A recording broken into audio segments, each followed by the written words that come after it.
കേരളത്തിലെ ഏറ്റവും വലിയ വ്യാജൻ ആരാണെന്ന് ചോദിച്ചാൽ അത് മുൻ മന്ത്രി ഗണേഷ് കുമാർ എന്ന് പറയേണ്ടി വരും. ഉമ്മൻചാണ്ടിക്കെതിരെ വ്യാജരേഖയുണ്ടാക്കിയ മഹാൻ, തൻ്റെ ലൈസൻസിൽ വരെ MLA എന്ന വ്യാജ പേര് നൽകിയിരിക്കുന്ന ഒരാൾ, 70 വയസ്സ് കഴിഞ്ഞ ഒരു മുൻ മുഖ്യമന്ത്രിക്കെതിരെ ലൈംഗിക ആരോപണം വ്യാജമായി ഉയർത്തിയ മഹാൻ, പരാതിക്കാരിയെ കൊണ്ട് മറ്റൊരു വ്യാജ പരാതി എഴുതിപ്പിച്ച തെമ്മാടിത്തം, അതൊക്കെ സാധാരണ മാനവും മര്യാദയും ഉള്ളവർ ചെയ്യാൻ സാധ്യതയില്ലാത്ത പരിപാടിയാണ്. എന്നാൽ മന്ത്രിയായിരുന്ന ഗണേഷ് കുമാർ അതൊക്കെ ഭംഗിയായി ചെയ്തു. ഇപ്പോഴിതാ കൂടുതൽ തെളിവുകൾ പുറത്തു വന്നിരിക്കുന്നു. സോളാർ ഗൂഢാലോചന കേസിൽ ഗണേഷ് കുമാറിനെതിരെ 2 പ്രമുഖർ മൊഴി നൽകിയിരിക്കുകയാണ്. അതായത് ഉമ്മൻചാണ്ടി മന്ത്രിസഭയിൽ മന്ത്രിയായിരുന്ന KC ജോസഫും അന്നത്തെ തൃക്കാക്കര MLA ഇപ്പോൾ ചാലക്കുടി MP-യുമായ ബെന്നി ബെഹനാനുമാണ് കൊട്ടാരക്കര ജുഡീഷ്യൽ 1ാം ക്ലാസ് മജിസ്ട്രേറ്റ് അർജുൻ രാജ് മുൻപാകെ എത്തി മൊഴി നൽകിയിരിക്കുന്നത്. 2 പേരുടെയും മൊഴി ഇങ്ങനെയായിരുന്നു. മന്ത്രിസ്ഥാനം നഷ്ടമായതിൻ്റെ വൈരാഗ്യത്തിൽ ഗണേഷ് കുമാർ നടത്തിയ ഗൂഢാലോചനയിൽ ഉരുത്തിരിഞ്ഞതാണ് ഉമ്മൻചാണ്ടിക്കെതിരായ ലൈംഗിക പീഡന പരാതിയെന്ന് ഇരുവരും മൊഴി നൽകി.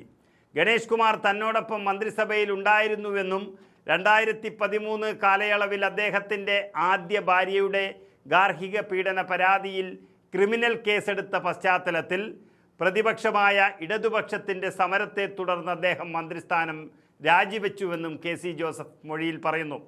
ഗണേഷിൻ്റെ കുടുംബ പ്രശ്നങ്ങൾ പരിഹരിച്ച് മന്ത്രിസഭയിൽ തിരിച്ചെടുക്കാൻ ധാരണയായെങ്കിലും അദ്ദേഹത്തിൻ്റെ പിതാവ്, നമുക്കറിയാം കേരള കോൺഗ്രസ് ബി ചെയർമാനായ R ബാലകൃഷ്ണപിള്ളയുടെ ശക്തമായ എതിർപ്പിനെ തുടർന്ന് മകനെ തിരിച്ചെടുക്കാനായില്ല. ഗണേഷ് കുമാറും സോളാർ കേസ് പരാതിക്കാരിയും തമ്മിലെ സൗഹൃദം മൂലമാണ് ബാലകൃഷ്ണപിള്ള ഈ നിലപാടെടുത്തത്. മന്ത്രിയാകാനുള്ള സാധ്യത അടഞ്ഞതോടെ ഉമ്മൻചാണ്ടിയെ കൊടുക്കാൻ പിന്നീട് കരുക്കൾ നീക്കുകയായിരുന്നു ഗണേഷ് കുമാർ. അതിനായി പ്രതിപക്ഷത്തിൻ്റെ കയ്യിലൊരു കരുവായി മാറുകയാണ് ഗണേഷ് കുമാർ ചെയ്തത്. ഇതിനിടെ സോളാർ കേസിൻ്റെ കാര്യങ്ങൾ പറഞ്ഞ് പരാതിക്കാരി നൽകിയ കത്ത് എന്ന് പറയുന്നത് 21 പേജ് മാത്രമായിരുന്നു. അത് ജയിൽ സൂപ്രണ്ടിന് നൽകിയ രസീതിൽ അവരുടെ അഭിഭാഷകൻ തന്നെ രേഖപ്പെടുത്തിയിട്ടുമുണ്ട്. പിന്നീട് ജുഡീഷ്യൽ കസ്റ്റഡിയിൽ വെച്ച് അവർ തയ്യാറാക്കിയതാണെന്ന് പറഞ്ഞ് 25 പേജുള്ളൊരു കത്ത് ജുഡീഷ്യൽ കമ്മീഷൻ മുമ്പാകെ സമർപ്പിച്ചു. ഈ കൂട്ടിച്ചേർത്ത 4 പേജുകളിൽ പറയുന്നത് മുഴുവൻ ഉമ്മൻചാണ്ടിയെയും മറ്റ് UDF നേതാക്കളെയും പറ്റി അപകീർത്തികരമായ പരാമർശങ്ങളായിരുന്നു. 4 പേജ് കൂട്ടിച്ചേർത്തതിന് പിന്നിൽ ഗണേഷ് കുമാറിൻ്റെ ഇടപെടലും ഗണേഷ് കുമാർ എഴുതി കൊടുത്തതുമാണ് എന്ന് KC ജോസഫ് തന്നെ മൊഴി നൽകി. ഇതിന് സമാനമായ മൊഴിയാണ് ബെന്നി ബെഹനാൻ MP-യും നൽകിയത്. കോൺഗ്രസ് നേതാവ് advocate Sudheer Jacob, advocate Jolly Alex മുഖേന ഫയൽ ചെയ്ത കേസിലാണ് ഇരുവരുടെയും മൊഴി രേഖപ്പെടുത്തിയത്. അതോടെ ഗണേശൻ്റെ കാര്യം കൂടുതൽ കുരുക്കിലേക്ക് നീങ്ങുകയാണ്. മർദ്ദിച്ചവശയാക്കിയെന്നും പീഡനം മാത്രമാണ് വീട്ടിലുണ്ടാകുന്നത് എന്നും പറഞ്ഞ് ഈ ലോകത്തോട് തന്നെ വിളിച്ചു പറഞ്ഞ ആദ്യ ഭാര്യ ഇയാളെ ഒഴിവാക്കിപ്പോയി. മറ്റൊരു ഭാര്യ ഇയാളുടെ കാമകേളികളെല്ലാം കയ്യോടെ പിടികൂടി. അതും പ്രൈവറ്റ് സെക്രട്ടറിമാരെ കാവൽ നിർത്തിയാണ് എല്ലാ വൃത്തികേടും ചെയ്യുന്നതെന്ന് വിളിച്ചു പറഞ്ഞു. അങ്ങനെയുള്ള ഒരാൾ ഇപ്പോഴും ചാരിത്ര പ്രസംഗം നടത്തി പോകുകയാണ് കേരളം മുഴുവൻ.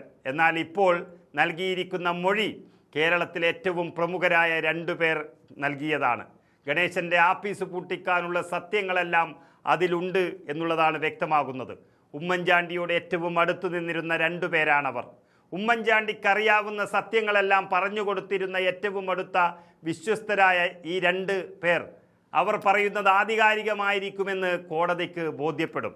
ഇതുവരെ പലരും നൽകിയ മൊഴികളടക്കം എല്ലാം ഗണേശനെതിരാണ്. അതുകൊണ്ട് ഗണേശനുള്ള ശിക്ഷ ഉറപ്പായിരിക്കുന്നു എന്നുള്ളതാണ് മനസ്സിലാകുന്നത്.